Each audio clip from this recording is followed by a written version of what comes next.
Good evening, and this is the midweek video podcast of Green Hills Christian Fellowship.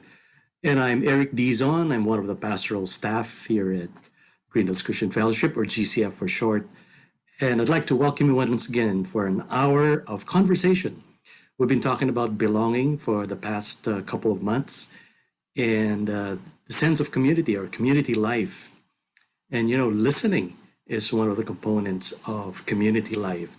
Tonight, we'll be talking about listening as a gift.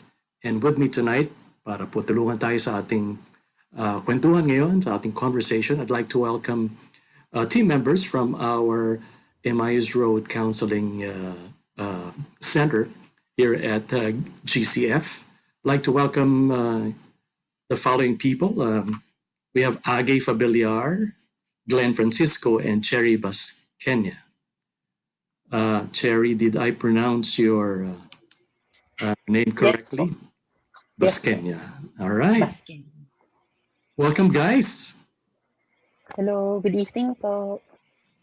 Yan, and you may greet also our audience tonight as you say a little something about yourself before we begin. Aside from being part of our counseling center, what else do you do, or your profession, if any? Yes, Glenn, go ahead. Yeah, I'm Glenn Francisco, and I'm an architect by profession, but normally we are on a developer side of the construction business. So we have, the rentable spaces, and we also have build and sell. So in construction, so I'm into design and construction. Wow, very interesting. How about you, Cherry? Hello, I'm Sherry po. Bale, for me, I work in a bank. I'm a bank employee. I'm with the credit department po. Thank you. And then finally, of course, not least, Age Fabiliar. I'm Age. I used to be a respiratory therapist by profession, but now I'm a full-time mom to Kristen. Wow, that's very interesting. Respiratory therapist. Ano yan? Tinutulungan mo bang huminga ang mga tao? Yeah, that's part of my job, yes. All right. Yeah. Pwede rin yan sa underwater. Hindi. Guys, kwentuhan lang tayo tonight. And friends, if you want to join our conversation, feel free to comment on our Facebook page. Just make a post there. If you have questions also, feel free to do that. And this is Belonging. We're talking about listening as a gift. Mga kapatid, pwede palang regalo yung listening. We can probably, give one another the gift of listening. Why is listening so needful in this day and age, in these trying times? Why is it so crucial and important to give that as a gift, yung listening? Anyone chime in? Actually, kaya gift kasi napakamahal at rare niya. Bihira na kasi nag-listen. Kaya talagang pag nag-listen ka, parang regalo talaga ang dating. True, no? True. Yes. That's true. One. And also, di ba, yun nga, right now we are not allowed to hug one another, to give comfort, no? Pero when we listen, we are able to give comfort. And syempre, when we listen, it involves giving of our time. And when we give our time, that's a display of love. And yun talaga yung kailangan natin ngayon. We need to express and to let people know that they are loved. Especially yung mga mag-isa, yung nakakulong mag-isa sa mga spaces nila now. Yeah. I agree with Sherry, especially nowadays that kids are forced to do quarantine at home. They really need someone to listen to them, to talk to them, especially now that there's a rise in depression, there's a rise in yung stress level ng mga bata is really high nowadays. So I think yung somebody na may nagle-listen sa kanila, malaking bagay yon para somehow ma-address yung rise ngayon ng depression and mental health issues ng mga bata. Not only sa mga bata, I mean in general. Very true, no? These are trying times. These are our modern times. Meron siyang blessings, no? Meron ding mga dalang negative impact on our lives, and it has caused many people to experience trauma, anxiety, grief, anger, and pain, so forth and so on. So listening talaga is very important. Nabanggit nyo kanina yung young generation, and ano sa palagay mo, Glenn, you're very active also with our youth ministry. Why is it so important, you think, among the new generation or the young generation today, listening? Sa panahon kasi ngayon, the children are voicing out everywhere, social media and social media primary, before dati wala naman tayong ganyan eh. Pero now they're speaking out because one of the things na nakikita ko, the lure of social media is because a lot of people are not listening to them, especially those who are important to them, namely their parents, their relatives who are adults. They are not giving them enough time. Noon pa lang, kahit sa pandemic, before the pandemic, we are already addressing it. We are already in ERCC, we're already addressing it and we opening our doors to especially the youth. And we can see that a lot of youth need to be listened to. All they need to actually is just to be listened. Yeah, yung generation ko, medyo thunders na no? My generation, sanay kami na sabihan ka lang, makinig ka na. Yes. Diba? Pero nowadays kasi the younger generation are used to really speaking their minds and contributing to the conversation or answering the questions because of their behavior online. No? They're able to make commentaries, and so they are used to being listened to and being heard. No, it's also a core need these days. Kayo ba, did you start to be good listeners? Kasi tonight we hope to share something to those watching us tonight, sharing this time with us. Um, good listening skills, or maybe learning also from our own journey or some of our challenges when we were trying to learn to be good listeners. Like to answer? Yeah, go ahead. Yeah, go ahead again. I will listen. Baka naman walang magsalita sa atin kasi listening tayo. We're listening na. After I want to share. Before, when I was in the youth ministry, when I was discipling mga ganyan, syempre I was fresh out of college. Tapos so discipler ka ganyan. Parang whenever I listen to the youth, parang nasa utak ko that time was parang I need to give a good answer after all of this person's sharing. Parang kailangan meron akong brilliant na sasabihin or yung ganun po. So the focus is not really about listening, but it's about what I will say after niya mag-share. So that's one of the many mistakes po sa case ko when it comes to listening. Parang before kasi kulang sa training when it comes to how to listen well or what is the purpose of listening. So parang when the other person, the youth is sharing, parang nasa isip mo isa-isa, naku, dapat di niya sinabi yan. Mamaya pagtapos niya, sasabihin ko yan sa kanya or naku, hindi dapat. Yung mga ganun. Parang nagiging magulang, nagiging parent, parang ganun. Yan. Tama. Ganun din ako when it comes to listening. Parang niisip ko, teka, mali ka na dyan. Ito na sasabihin ko after you. So I end up thinking of what my response is rather than just simply listening. Sabi nga nung isang listener natin ngayon, we have a viewer, commented on Facebook, sabi ni Joy Fajardo Villegas, listening is a way of showing you value the person you are talking to. So true, no? Do you agree? Yes, Yes. agree. Yes. So, no, it's really a gift. Yeah. Agay, go.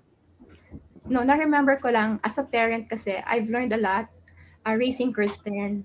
So, during nung mga conversation namin, now na malaki na siya, I've learned how to listen, not to invalidate her feelings.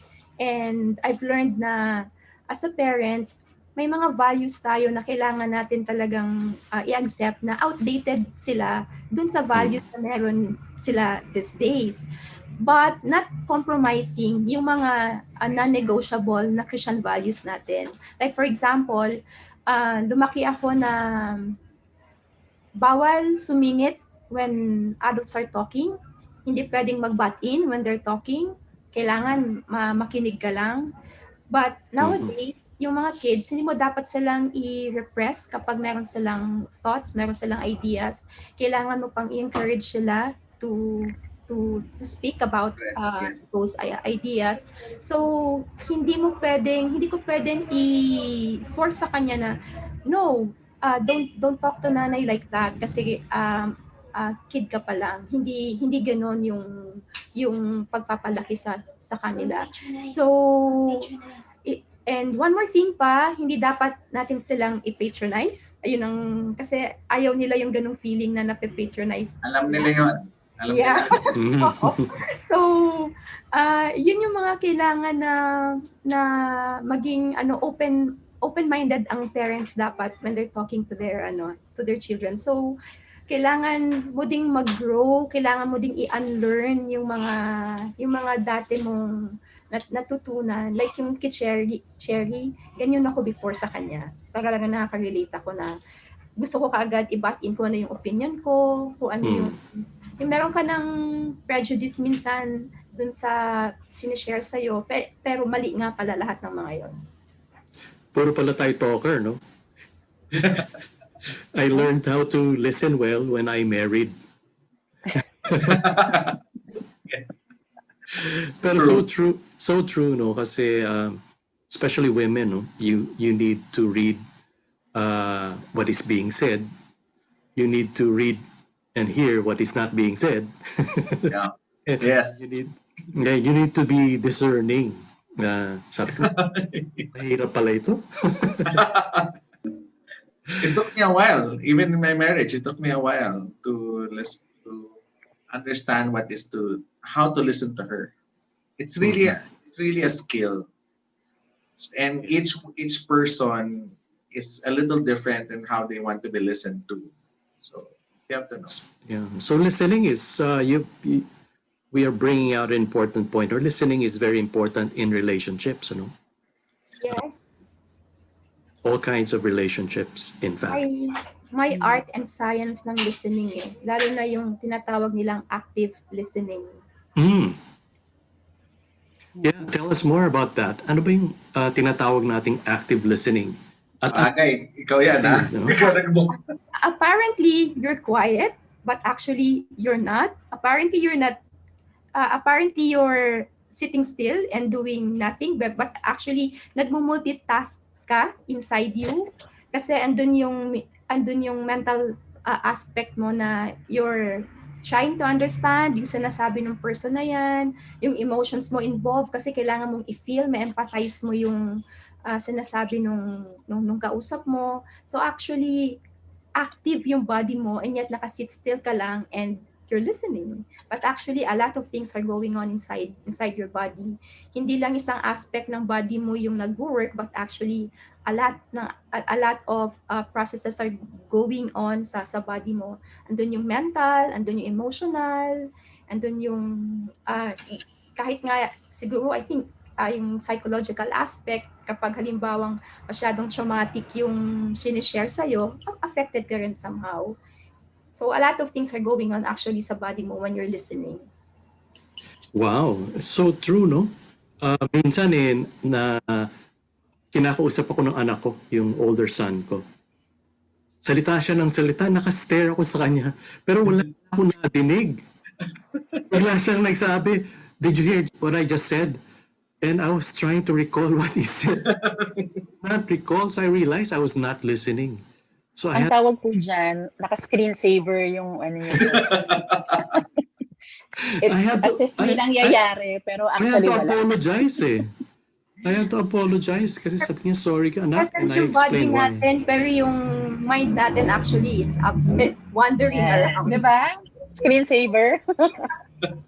Pero eto naman nangyari sa akin, something like that, na my son was talking about a video game that I have no idea. I was like, okay. So iba naman, I'm trying to listen, but I don't know the subject.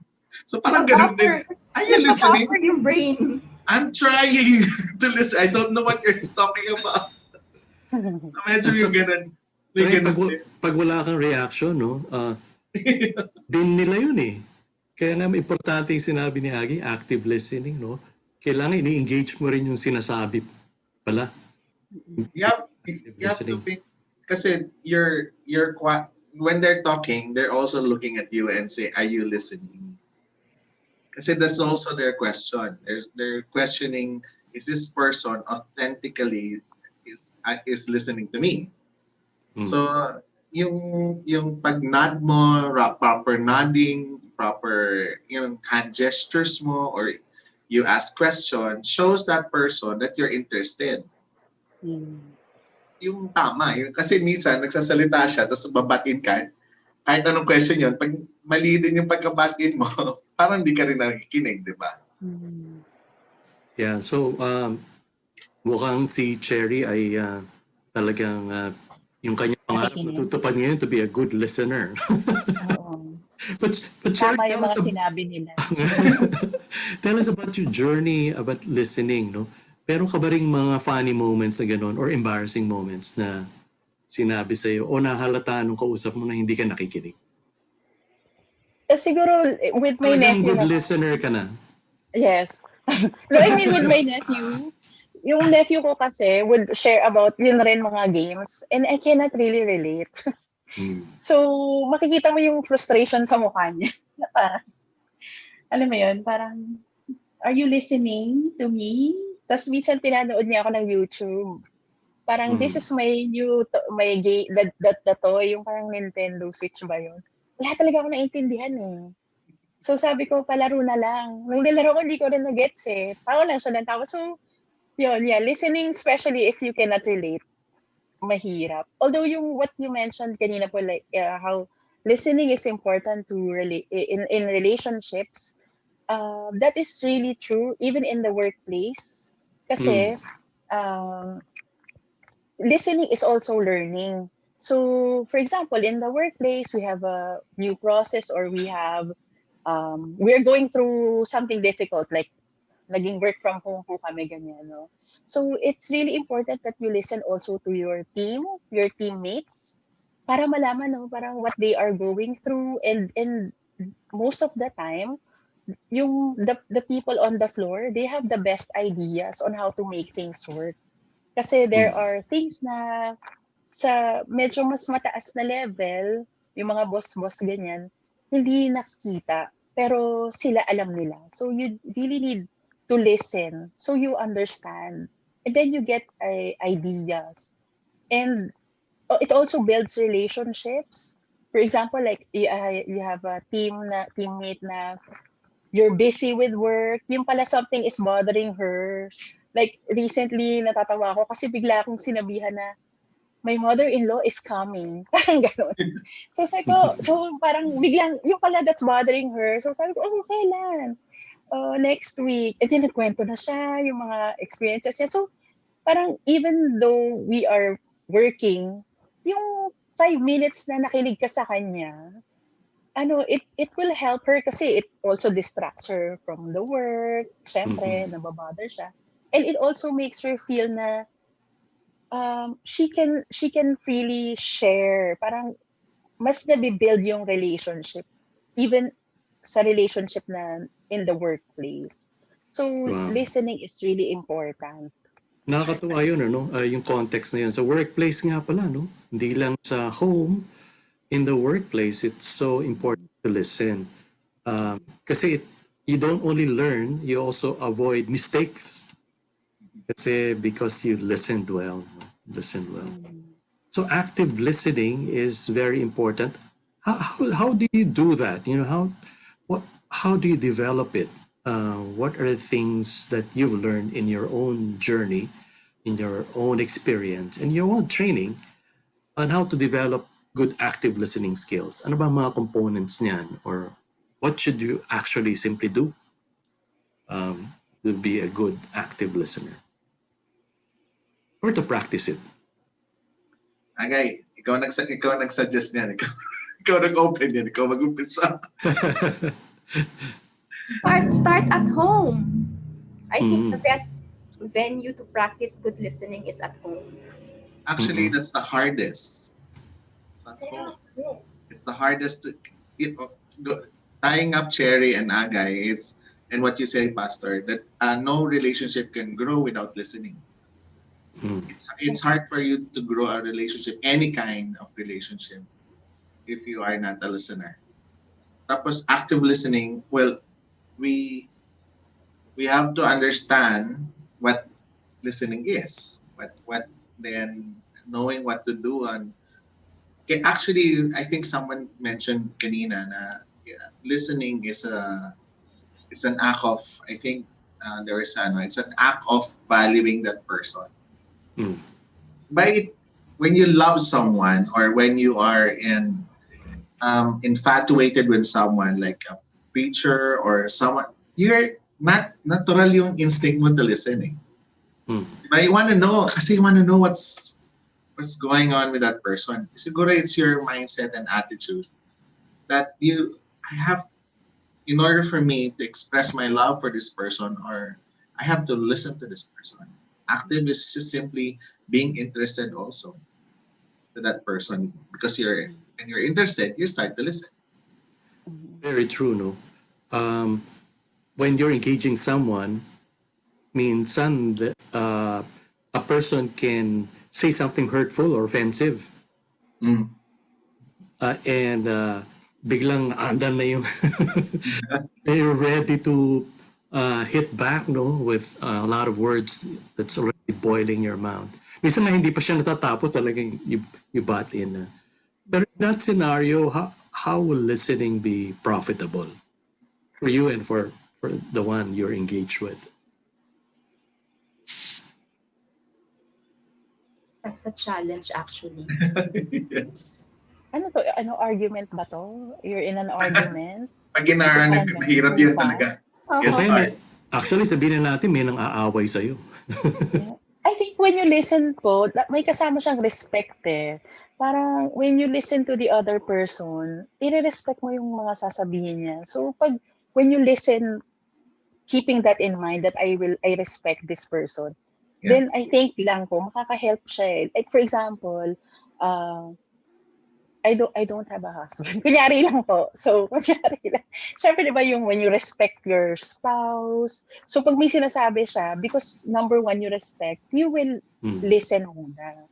And then, because you respect the other person, parang when you respond, you're also careful. Parang magkadikit siya eh, yung you listen because you respect, and you listen because you care, and you love. Parang magkakadikit-dikit po kasi siya. Ngayon we have social interaction, we communicate to one another. A lot of it is just text, no? Sa SMS o kaya PM. Hindi ko alam kung paano nagkakaintindihan minsan o there's a lot of vulnerability for misunderstanding and misreading. Kasi when you just reading text, yung emotion mo tsaka yung mind mo ang nilalagay mo dun sa text eh. Yeah. Kaya na ba sa inyo yun yung sobrang reaction mo than what actually the other person was intending to say or was actually the context na pinanggagalingan niya? Ako pag kinakabahan na ako, tinatawagan ko na talaga.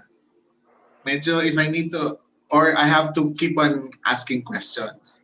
Kasi ako siguro, I love technology, pero I hate text because I cannot understand the person through text. It's really limited. Tamad ka kasi mag-type, sabi mo.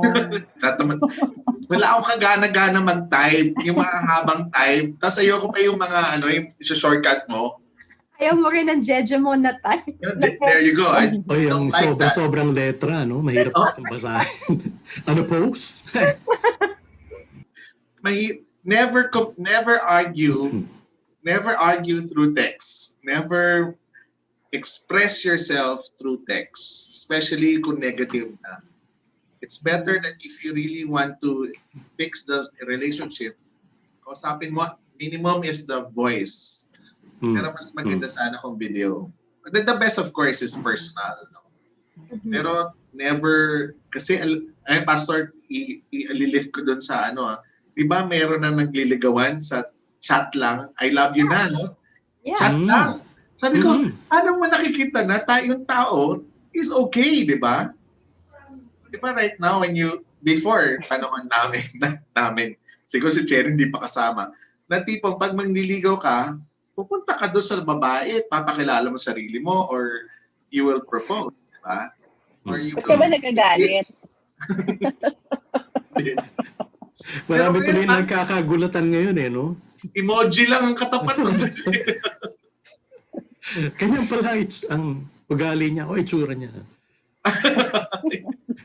Anyway, going back to what you said, Glenn, no? And I think one of the ladies also pointed it out. Yung asking questions is important pala in listening. Yeah. And And you active need listening. to ask the right question. Yes, kailangan right. Hindi basta kahit ano. Baka out of context Kahit ano yung lang, question no? Lalong mahalata na hindi ka nakikinig. Tsaka yung minsan yung ibang nag-share po kasi, parang minsan sinasadya nilang parang bitin yung kwento nila kasi parang makita nila nakikinig ka Yung parang, tas ikaw wala kang reaction. Yung dapat, tapos ang reaction mo dapat, tapos, ano nangyari? Tas, pero instead na yun, talagang nakatingin ka lang, So, alam niya na, hindi ka interesado. Actually, yung pinaka-challenge sa akin minsan, yung antok na antok ka. And then may kakausap sa'yo. It's really hard to listen when you're sleepy. Yeah. Dinidiscuss muna natin, may actually tanong sa atin sa FB, tanong ni John. Hi John, John Biscocho. Ano daw yung in contrast yung inactive listening? I think yung present ka pero yung mind mo absent, that's inactive listening. Na yung nagnanad ka pero actually hindi mo naman na-understand yung kinikwento sa'yo, yung story sa'yo nung person. Yeah, that's active listening. Or yung inactive ka in a way that you're thinking of something else. Katulad nung kanina, I'm listening to the person I'm talking to, but I want to judge him or ano yung opinion ko? Diba? What's my next good opinion? What is my next? For me, that's inactive kasi you're looking at yourself. When you're listening, you look at the person, diba? And what is that person really saying? Especially if that person's angry or that person's really upset. Tapos, kasi yung yung aso ko, ganyan, tumakbo, yung pala, galit siya sa boy nila na pinawalan yung aso, hindi yung aso. Stuff like that. You have to look at the story and think through na ito ba yung what you're trying to say. Maganda yung sinasabi niyo, no? Kasi it reflects also the comment of one of our, ating audience ngayon, they're very engaged in active listening and also commenting. Sabi nga ni John, no? According to scriptures, sabi niya, let each of you look not only his own interest, but also to the interests of others. Yes. Attitude pala yun, no? In listening. And that's very helpful, yung advice ng scriptures ng Bible. Na, I think nabanggit yun in the beginning. I think Age, and then reinforcing sharing, yung genuinely interested in caring and loving to the other person. Si Pastor Romel daw, nagbiro active Listening daw Oo siya. nga, nabasa ko po yun. Very good po kayo, Pastor Romel. That's good. That's good.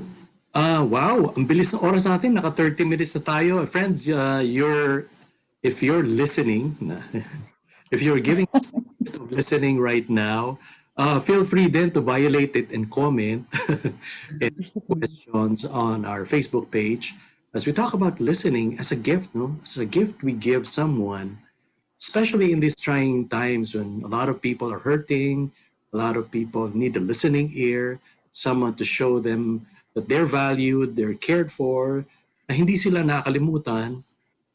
So listening is very crucial in this day and age. And we're talking to some team members of our counseling center po in our church here at Green Hills Christian Fellowship, Glenn Francisco, Gay Fabiliar, and Cherry Lasquenia. We'll be right back, guys, in just a short while. But right now, we have the journey, actually part ng small group ni Cherry, which she leads. Well, we have the Sundays po. yeah, we have the Gigi journey of Leia Mortifero, um, who will share thus far her experience in a small group, belonging a small group. Let's watch this.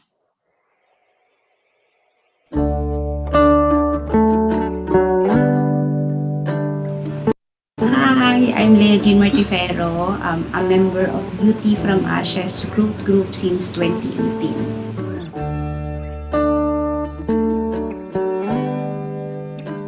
Since I attended BSF back in 2016, I became learns to know Christ as God giver. I guess my situation back then has made me want to know more about Him. Plus, my BSF groupmates then kept on talking about their own GG, which makes me really curious, and they seem so passionate whenever it's the topic. So personally, I don't have many friends, so I feel like I want to become a part of a group of friends where I feel like I belong. Fast forward to 2018, I attended She event Beauty from Ashes. I expressed my intention in knowing Jesus more in the commitment form. After that, Ate Cherry texted me and we met up, and she asked if I'm interested in joining a small group, which makes me really excited.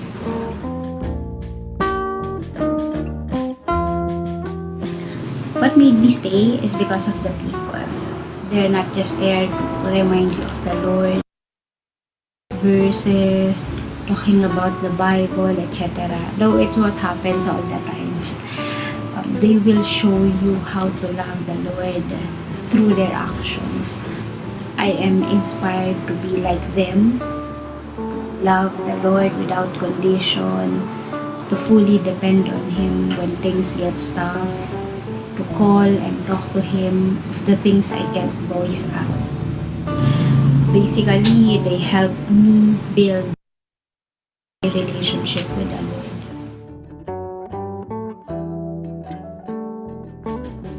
I will definitely recommend someone I know to become a part of a small group, because you realize you need a friend, one who will inspire you to become a better follower of the Lord.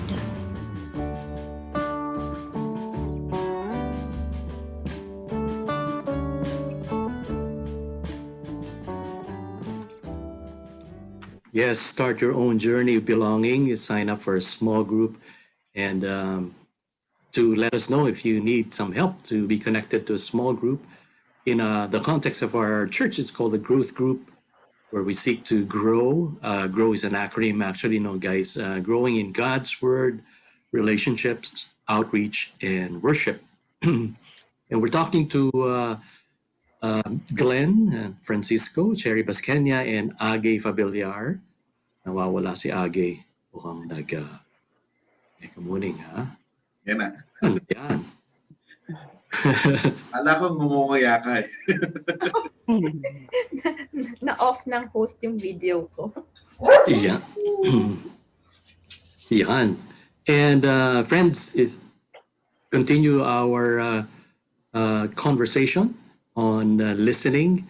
Kanina, we've been talking about active listening and what are the things we can do to to nurture it, or to actually start the journey on active listening. Paano ba kayo unang natuto na makinig? Did you have a special training that you went through? Or, We did have training in listening. Part of our training is listening. But siguro listening, ano lang yon, siguro mga to add to our skill and level where we are right now, it's probably around 30-20% lang. It's really the hard, you know, it's really the hard to be loving and, di ba? Be loving to that person that who needs listening to. mhm, mhm. That's good. Yes, yes, so true.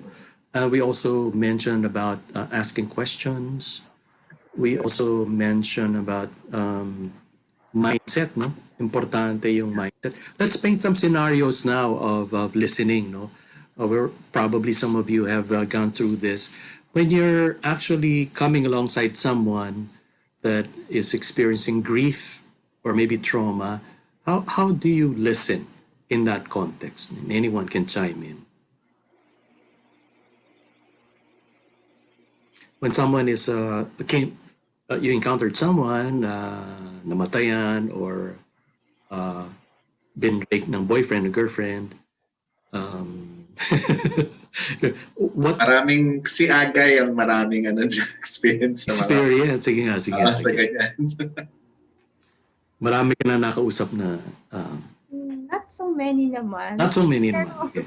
yeah, ina-avoid ko yung mga words na I know how you feel, ina-avoid ko yung mga ganyan. Talagang when I don't know what to say, I keep quiet. I listen.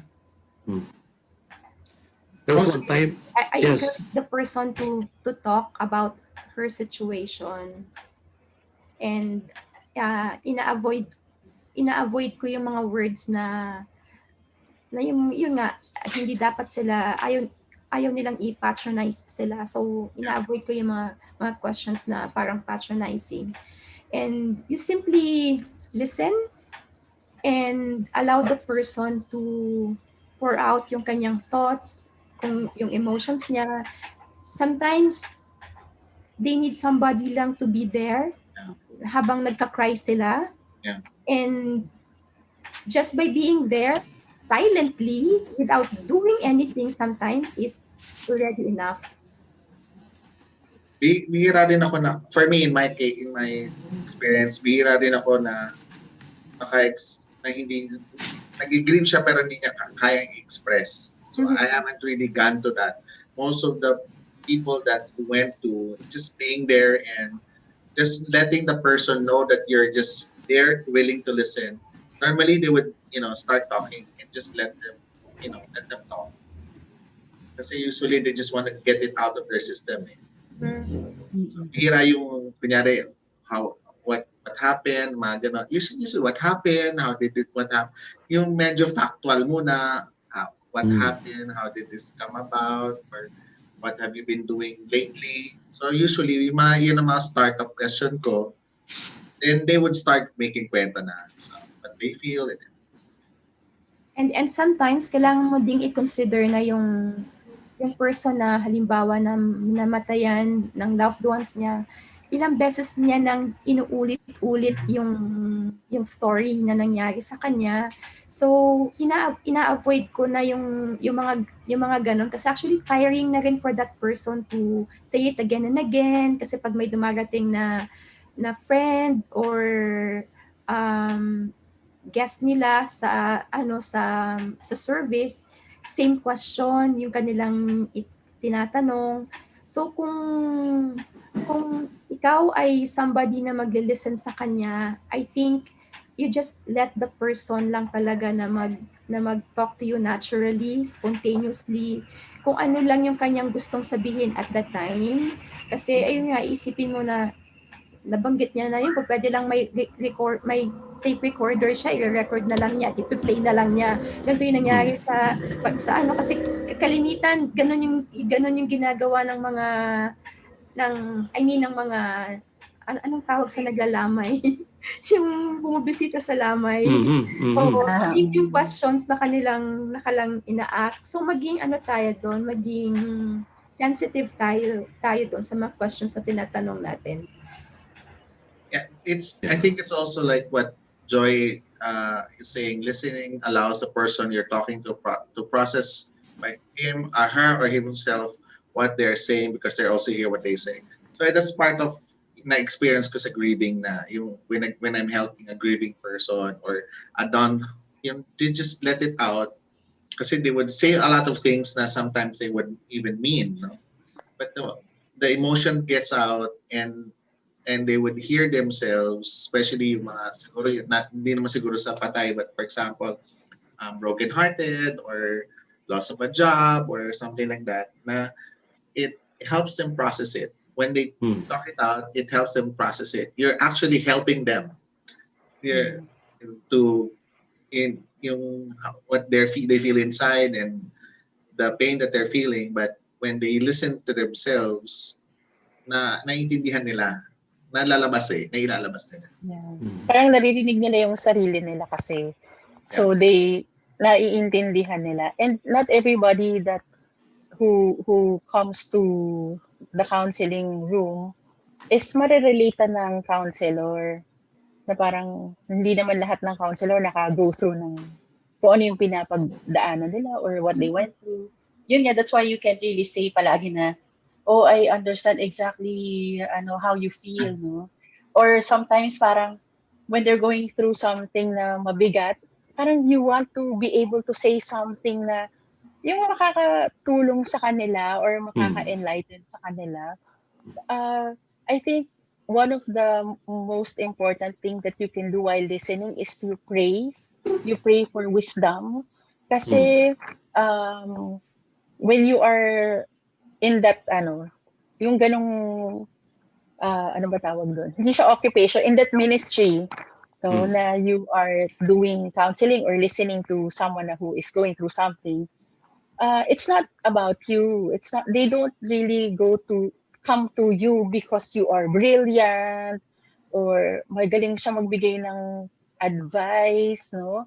Parang that's why you are simply walking alongside them, journeying with them. So when you listen, you really have to pray. And I think before you talk to the person, you really have to pray and spend time with God and His Word. Kasi most of the time, pagkausap mo na yung tao, actually in my experience, what I read and what I reflected on are the perfect words that I can share to this person eh. Na parang, oh, itong passage na to about ganito that I read kanina. While praying for this time is perfect siya para sa kanya. And I haven't heard what she's going to tell me, yung ganun po. So it's partnership with the Lord. So that's part of effective listening. You listen prayerfully and ask God for wisdom. Kung ano ba yung magandang sasabihin. That you made an important point though. So listening pala involves a lot of discernment. Really reading what the other person is saying and going through. For a grieving person kasi part ng healing nila yun eh, to be able to let it out. Yes. Kaya talaga kailangan nung katapat nun listening talaga. No? Yes. Listening can really be a precious gift. No? You really come to think about it. Listening can be a precious gift to someone who's grieving. Minsan nga yung anak ko, he was grieving or actually lamenting. Ang tawag sa modern day nun, ranting, di ba? Pag medyo biblical, lamenting. So he was lamenting about his upcoming semester. Ako naman, si problem solver, trying to make him feel better, sharing kagad perspective, how can he think right about. And he just stopped me after a while and said, can you just listen? Ay, oo nga, no? Kailangan lang pala niya listening ear, hindi That's part of active listening. Yes. Is to shut up, not to give advice. And to Kasi, add, go ahead. yeah, i-add ko lang din na part ng active listening, yung pag-listen natin dun sa mga non-verbals. Yes. Kasi importante yon na nami-miss yung mga yon when we do online, kasi hindi face-to-face yung pag-listen natin. Although nagkikita tayo, pero hindi lahat yung non-verbal languages nakikita natin. So, challenge yun actually kung paano tayo magli-listen dun sa mga non-verbals these days. Yeah, it is a challenge today, dahil restricted din ating social interaction to the online platforms, and they're very, very limited. But it is better than nothing. So, buti nga ngayon may video na kasama. Pero challenging naman yung internet connections, talagang. But now let's talk a little bit about yung how it fosters, how listening can foster belonging. Or kanina medyo na-touch on natin sila. How does it contribute to community life and fostering a stronger community? Whether in our small groups or in our churches, in our families, our work, and our personal communities. What have you observed, or what do you think is the role of listening in fostering community or belonging? Siguro I'd like to share what my experience is. There's this a restaurant that I go. There are a few restaurants that I go to that I do coaching. I call it coaching, but it's actually Bible study na rin, no? But part of the Bible study that we do in this restaurants is to listen to what they're going through, what are the and when people feel that they're listened to, they perform better. And with God's grace, the restaurants that we go to do our ministry, their sales are higher, their staff are well behaved. Once you start showing to these people that you care by just simply listening, and they perform, they feel that they're important.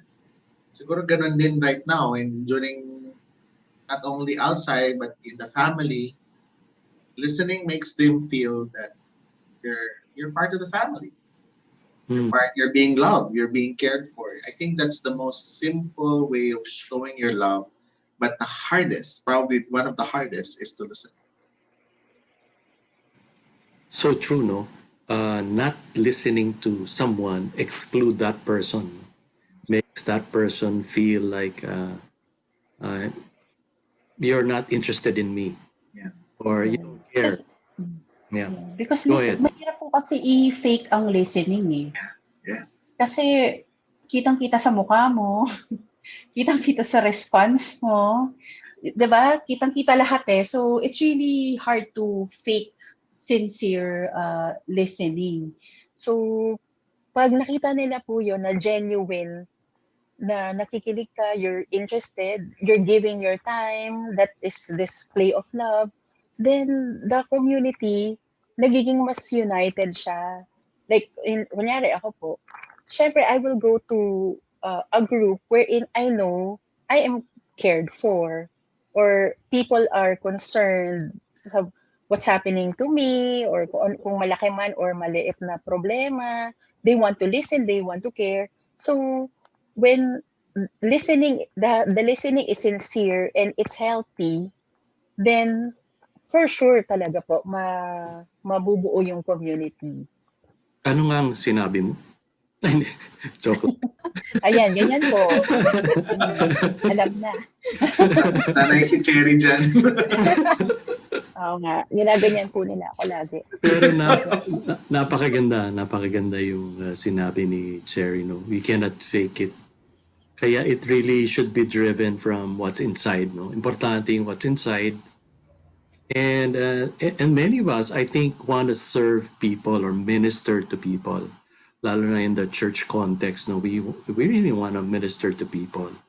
So this is one precious way to minister to people. Now, how do we foster this listening community in our church? What have you seen so far? Whether some things that are working and not working, whether in your small group or our church as a whole, how do you think? So we have a counseling ministry. That's one expression. But any other thoughts? How do we foster this listening culture in our churches or in our small groups or in our family? Mahirap ba yung tanong? Or, The ako, pastor, is or you're just listening? we're listening. We're listening. We're processing, buffering, and no, Yes. That's part of listening, yung silence. yes. Pastor, one of the things that nakikita ko, if you show love, love comes out. That's what you, kung anong tatanim mo, or ano ba tanong sa English? Sorry, I lost. What you plant. What you plant, you will reap the harvest. I believe that's the same thing. What you say. Listen up. Oh. Start listening to the people that you feel that need to be listened to. When you ask, how are you? You really stop and ask, how, and wait for the real answer, diba? So if you start yourself to listen, I believe people will get that idea, and siguro in normal setting naman, people will return the favor. Yes. There's so many people anxious in this day and age. Our connected world brings a lot of anxiety also and pressure to I people. think you have to be intentional, yung listening na intentional. Kasi in my experience, like in our group, parang may kasama ka pala na who's going through something, pero nahihiya pala siya magkwento. Yung may ganun kasi. So, you have to be intentional. You really have to ask, kamusta? Maybe not within the group. Yung isa-isahin mo sila, na kakamustahin mo, para maka-listen po kayo sa what's going on, what they're going through, yung ganun po. Mm. Mm. And add ko lang, sa pagiging intentional, I think part din nun yung be engaged. While you're listening, kailangan engage ka talaga dun sa ginagawa mong pag-listen. Sabi nga ni Glenn din kanina, stop talking. Because if you're busy talking, it's hard to read those things, di ba? It's hard to hear what is being said and not being said. Sabi nga natin, pati yung mga hindi sinasabi in words, the actions need to be heard also, listened to. Sorry, Glenn, you were gonna say something? No, that's okay. I was just laughing when you said, actually, I said you have to shut up also for you to listen. Kasi yun nga, you cannot listen. It's right now, more than ever, I think that's the best love, an act of love anyone can give is to listen. And for those who are listening right now, it's so difficult if it's impersonal. It's hard to be an active listener, even on videos. Kasi you don't see the entire body. You only see like from the neck up. So there are other kami, kami mga ibang when we read a person when they speak, we look at the hand gesture, the way they're sitting down, the way they're looking at you. Sa video kasi, the person is normally looking at just the camera. Or it's just maraming nawawala. So it's really difficult to listen now. Pero as Nanay and Cherry was saying, it must be an active listening. Talagang it's an effort on my part. We have to make an effort for people to listen to. And right now, minsan baliwala, especially in the quarantine and the pandemic, ang love language marami nawawala. Gift giving, service, touch. But listening is the time, and listening, that's the best that we can do. I think that's one of the things the Lord wants us to learn, is to learn to listen to each other and to learn to listen to God. Siguro isa yun, maybe we can start by listening to God. Then we can learn how to listen to others. There's a lot of exhortation in scriptures to encourage one another, to love one another, to carry each other's burdens. And it all involves listening, Yeah. Yeah. active listening.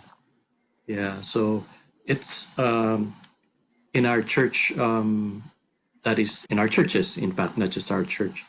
This listening culture needs to be really nurtured and cultivated. Model din ni Lord, no? Sa Gospels, we have a lot of examples of Jesus listening to people. Kahit alam na niya yung sitwasyon, na niya, he has the perfect answer and solution. Still, sabi ko, ba't tinatanong pa kaya ni Lord yun? Obvious naman yung sagot. Ano? Pero, yeah, you were gonna say, did I hear someone? Kala ko magsasalita. Once. Cherry, did you want to say something? I should shut up and listen. Wala po. Yeah, pero totoo, no? Si Lord did listen to the Samaritan woman to try to help her process the learning. And nabanggit ni Glenn kanina yung coaching. In coaching kasi, no, you cannot give advice. The training of coaching is really you just ask questions and allow the person to discover the answers in self-learning. But Yes. not ask, sabi nga ni Agi kanina, ask the right questions. You cannot ask the right questions if you're not listening well. Yes. Yes. Yeah, so following the model of the Lord, we need to also honor people. Yeah. We can minister to them better if we listen. And even as groups and churches and ministries, sometimes ang pitfall natin, we just enter right away into situation and minister without listening and learning. In Pastor, if I may say, one of my favorite stories about Jesus, and when there's a woman caught in adultery, Mhm. and people say, "What does the scripture say? What she should be, she should be condemned." And Jesus was very silent all the time, and to the point that the people are angry. And then when Jesus addressed them, na stun yung crowd, and the crowd left, leaving the woman with him. And the only thing Jesus asked was, "Where are your accusers?" Diba? So he never asked, "Oh, what did you do? Anong ginawa mo? Bakit ka ginawa mo yan?" He never said that. And I believe that, sayang, no, I wish we had the better story na paano nangyari after. Mhm. Pero I have for me, siguro in part of I'm hoping that the woman came out a better woman, a better person because of what Jesus did. He did not condemn her. He did not. Siguro yung tayo quick to condemn eh. Kaya nga, Jesus just listened. Yeah, at the very least, parang may indication that she actually found the way to salvation, the way Yeah. of faith. No? So listening can really result into really significant things. Significant things. It really helped me in my marriage when I listened more. Kasi talker nga ako eh. So I learned listening from my wife because she's a good active listener. So listening as in the Lord Jesus and you guys saying is it's about relating, a relationship, relating to people and honoring them. And the best way to serve people, to minister to them, to honor them, is to give them the gift of listening. Our time is almost up, and thank you guys for helping us in this conversation of listening. You were not only good listeners, but also good talkers tonight. So I was afraid that you will just listen and not talk. So, guys, we want to thank also our viewers and listeners tonight for joining us and for joining in the conversation. Maybe you want to say something about ERCC or Emmaus Road Counseling Center ng church where you guys are all volunteers or we call ministry servants, no? Part of a team and help Check promote out, it. Jerry. Actually, So we are headed by Doc Yoyit Roldan. So we are a team of trained counselors po. And what we give is biblical counseling po. So we walk alongside with anyone who comes to us. So ganun po. So that process involves a lot of listening, or a lot Yes. of person to listen to herself or himself and to listen to God. yes, Yes. So listening din yun, ano? Yes. yes. Ilan na kayo ngayon sa ating... Kasi marami nagtatanong from the outside na non-GCFers if our counseling center can accommodate them. How many? I think si Badet would have Badet is our ministry coordinator. Yes. Right, But I think right. we are more around 20, sabi ni PMI. Yeah. 20, no? So, And Around 20. it's a mix of different men and women. So people from all walks of life are welcome po. Yeah. yeah, so maybe, Age, you can challenge GCFers listening to us who may want to be part of ERCC. Paano ba nila magagawa yan? They want to give people the gift of listening. Actually po yung um, volunteers ng ERCC, by invitation po siya eh. Okay. So, um, How do you get invited? yung ang pastor po nag-recommend sila, Okay. GGers nag-recommend po sila para mag-undergo po ng basic counseling Right. training. Okay. Yeah. But we have basic counseling na mga seminars open to Yes. not just for the Mhm. ERCC counseling team, but for Okay. like GG leaders po, para they know or they want to be equipped on how to do basic counseling. May Pwede peer din po counseling yun. din, right? Yes, Peer yes. So what peer pero yung counseling. Peer Yeah. counseling. yes. Yeah. Pero yung sinasabi po ni Nanay is yung sa counseling team mismo ni RCC, that's you are called. And then, pero the learning or the equipping is also shared dun po sa mga GG leaders. Yeah. Yeah. Well, thank you so much. This is just a part of our ERCC team. Si Glenn, Francisco, Age, Fabiliar, Cherry, Laskenia. Thank you for helping me in this conversation about listening as a gift. And friends, thank you for joining us this evening. Sorry for keeping you a little extra minute or two of your time. And thank you for staying with us. We hope you'll join us again next week for our belonging video podcast. We'll be talking, if you guys are also free, Glenn, Gay, and Sherry. Next week, we have YA Talk, our young adults who will be, but it's open to all. We'll be having another conversation, and this time on the topic of building up one another. And so if you want to learn about that topic and that theme, or just contribute to the conversation via our Facebook page, please join us. But I need to remind everyone that next week we'll be shifting to another time slot from 6:30 to 7:30. We'll move to 8 to 9 p.m. So next week po, 8 to 9 p.m. na.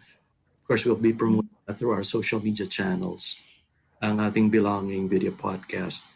As we continue this conversation of belonging, the community life, belonging, the life journey. So thank you once again, and God bless each one of you. May God always keep you and bless you. May He smile on you and grant you grace, and may you receive His focused attention as He and experience His shalom. So have a good evening. This is Pastor Eric Dizon of Green Hills Christian Fellowship.